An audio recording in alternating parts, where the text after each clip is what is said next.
Hey guys, and welcome back to the HobbyNut 007 channel. A few weeks ago, our buddy Bill over at Welcome to the Model Car Room channel posted a community question, and it's a good one too. If there was a Mount Rushmore for car modelers, who would be on it? And that's the subject of our video today.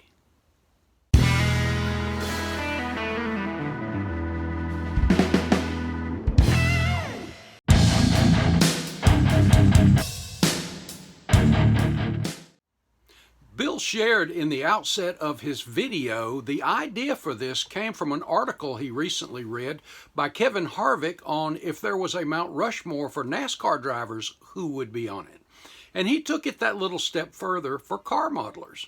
And I think it's a kind of cool idea. But guys, this is not easy, because off the top of my head, I can think of 20 easily people, and there's probably more than that, that go back to the beginning of our hobby, back to the 50s and 60s even, that could and probably should be on there. But I think each one of us is going to have a little bit different take on the individuals that perhaps, in my case, I'm going to share with you people that have made a difference in the hobby to me personally, and I'm going to give you a little reasons why there too.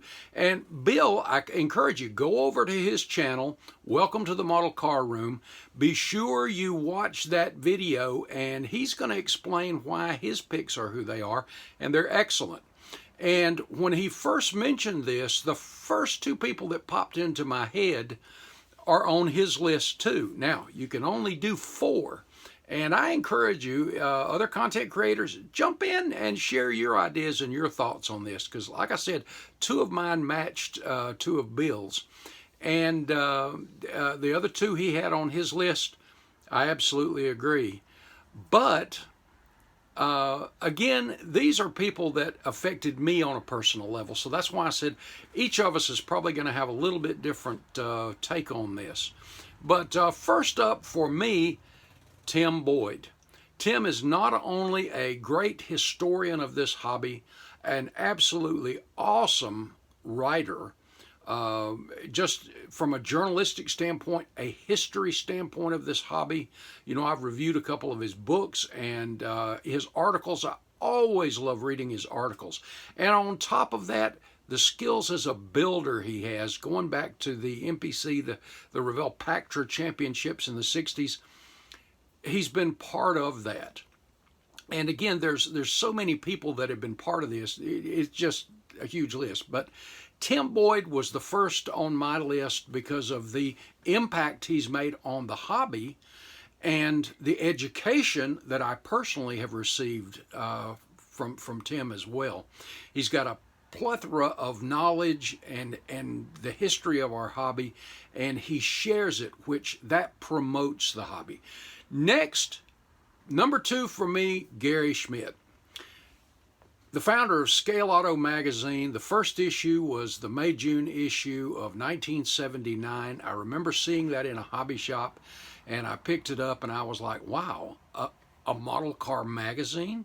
And it kind of kick-started me right back into the hobby again, and I've had a blast ever since. And there's other issues, and I'll get to that in a minute, that have been really big for me that I've really enjoyed. But Gary had a vision. He went to the expense and all the work to start Scale Auto Enthusiast magazine.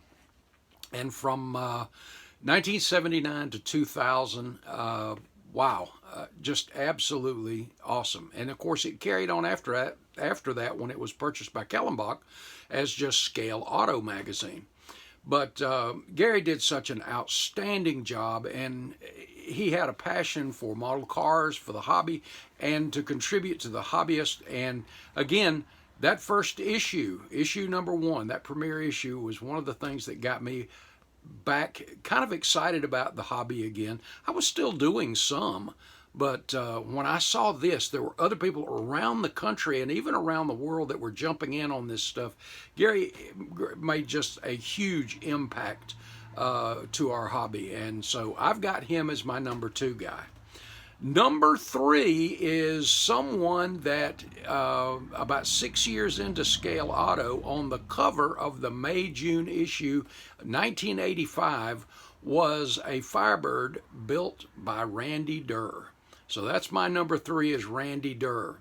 Randy didn't know it and may not know it even today, but when I saw that Firebird and the article in there and up close, and guys, this is before a lot of the photo etch and all of this other stuff that we have now.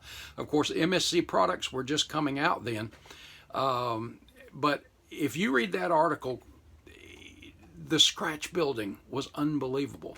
Now, up to that point, my dad had always used waxed thread for spark plugs, so it wasn't that fuzzy stuff, as well as different wires that he would paint, that he could bend and paint to make heater hoses and stuff. So I learned to do that, but watching what Randy did in that issue of SAE, and that, it just inspired me to want to do more detail.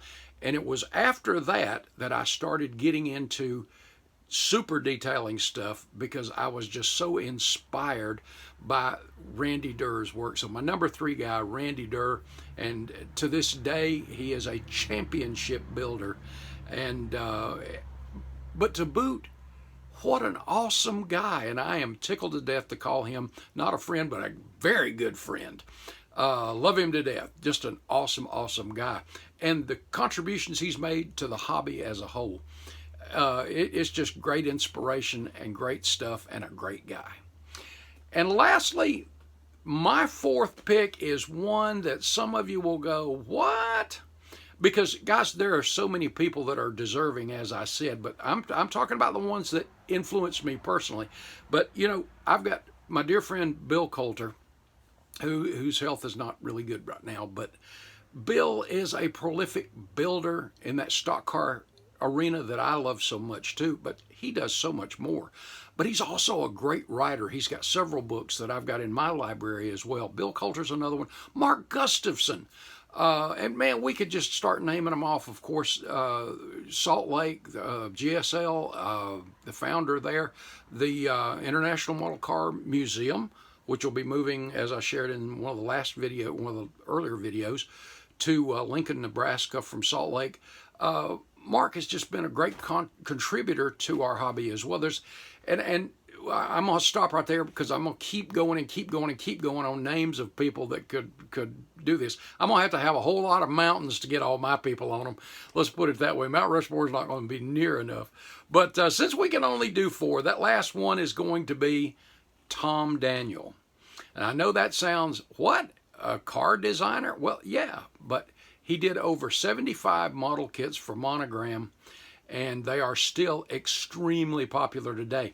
And for the hobby, I couldn't wait for his next one when I was younger to come out, because as you know, my dad took us to car shows. I was accustomed to seeing custom cars, just all kinds of weird in some ways stuff, but combinations, just great stuff. And Tom was one of those that could take just a regular car and do a little bit of custom work to it, and do some great stuff, and sometimes some out of the ballpark stuff. As you know, I love the Pie Wagon, was one of my favorites, the Cherry Bomb. They're just all of those things. But Tom Daniel influenced me to just keep building and keep thinking outside of the box. Don't think about, this is just the car and then to do it that. Hey, go outside of your comfort zone. Go outside of the box.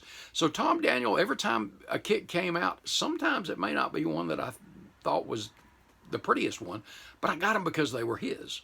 So he influenced me to keep building, keep doing stuff. And then I started doing part swaps and engine swaps on some things, and out of his stuff. And that was inspired by him through that stuff. So for me, Tim Boyd, Gary Schmidt, Randy Durr, and Tom Daniel. And like I said, off the top of my head, there's probably 20 people that could be deserving of that. But those influenced me on a personal level. And guys, let me know what you think. Who would be on your Mount Rushmore? guys, I appreciate the time. Bill, thank you for the question. Awesome question, and fun to think about too, because it really made me think back to what influenced me early on, things like that. So a lot of fun. Guys, look forward to your comments. God bless. We'll see you in the next video. Thanks, guys.